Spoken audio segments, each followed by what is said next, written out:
can you share the biblical perspective on retirement? The biblical perspective on retirement is it doesn't exist. So whatever you're doing, you're doing. Like there's no, to retire like literally means to go away and hide.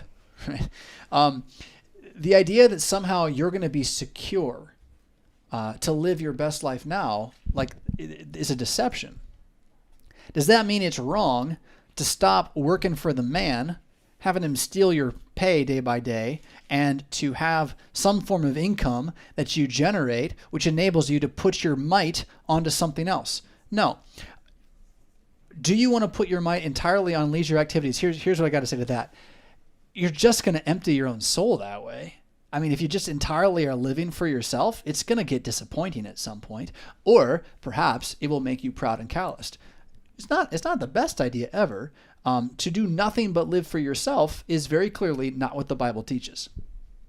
I don't know that's what he means by leisure activities. Maybe he means like woodworking, and he's going to create really cool pieces of wood that are valuable to other people, right? So most people have to do something. Most people can't just sit by a pool and drink all day long, right? And so, but I will say there has been a generation of people who did just kind of stop working and watch TV. And I can say that their faith has not been strengthened by this. But again, what's the biblical perspective on retirement? The biblical perspective is you're going to get old. And you're not going to be able to be what you were. And so that's what family's for.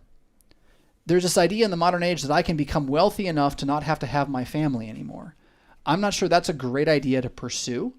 I'm not sure how usury always works into this, especially when you look at how our economy is tied to things like abortion, right?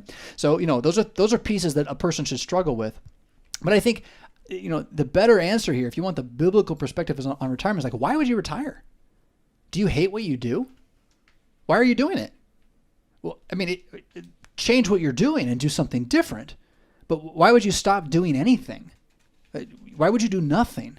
That doesn't make any sense. It's going to bore you. You're going to get tired of it. I remember on Vicarage, you remember this conversation, Meredith? We visited an older family, and he had worked for like a park district or something his whole life and retired 1 year prior.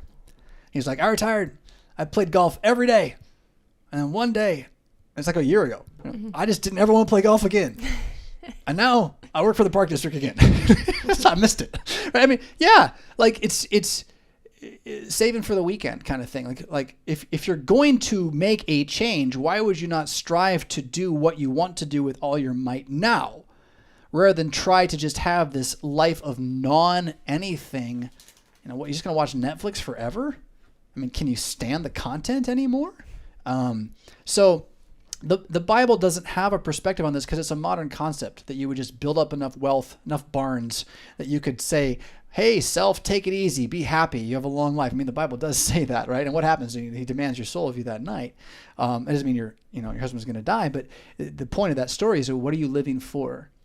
And to go back to Ecclesiastes, whatever your hand finds to do, do it. So if you've gotten to a point where you don't like that drive to the office anymore and you can get out, get out. Why is that retirement? It is because, we call it retirement and then you get a pension, but what does that mean? It just means you have an income that you don't have to drive somewhere to get. Okay, so now what are you going to do? Are you going to live for yourself and fester, or are you going to put your hand to something of value? And most people are going to have to put their hand to something of value. They're going to have to. They can't just sit there and be gluts. And if they are, what they're going to have is they're going to reap what they're going to sow. They're going to have a very depressed, sad countenance on themselves. They're just going to be tired of it because it doesn't fulfill you to just eat. Eating does not fulfill you by itself. You got to get up and do something with that body.